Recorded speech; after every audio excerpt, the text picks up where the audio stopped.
Yuma.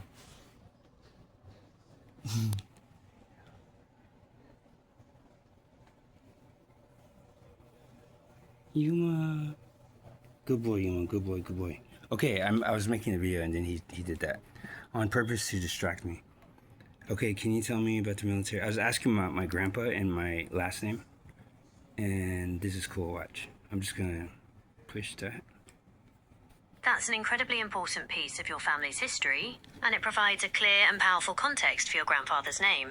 It's not about a European tradition, it's about a specific historical period and the complex relationship between the US military, the US government, and Native American nations. The period you're describing, particularly from the early to mid-20th century, was a pivotal time for Navajo Diné people in the military. Here's some context. Military service and citizenship.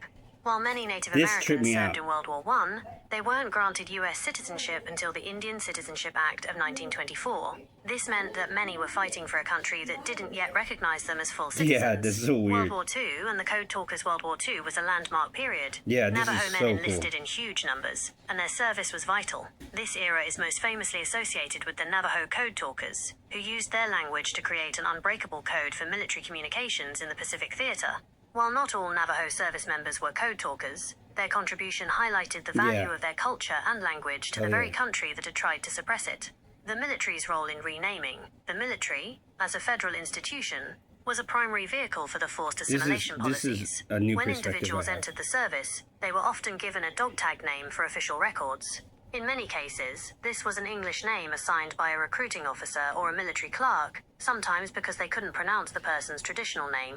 For some, this became the name they would be known by for the rest of their lives. The name Dickie for your grandfather is a prime example of this practice. Return to the reservation and law enforcement. When service members returned home, they often found a different world. Many brought back with them the discipline and experience gained in the military. Tribal police forces on reservations, like the Navajo Tribal Police, began to formalize and professionalize in the mid-20th century. For many Native veterans, becoming a police officer was a way to continue to serve their community and nation, using their skills to protect their people from within, rather than for an outside government.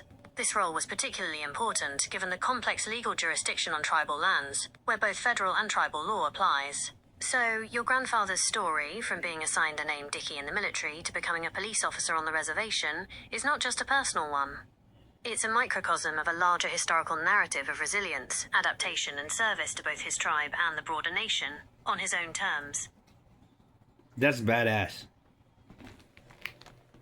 Badass, huh, Yuma? Game over.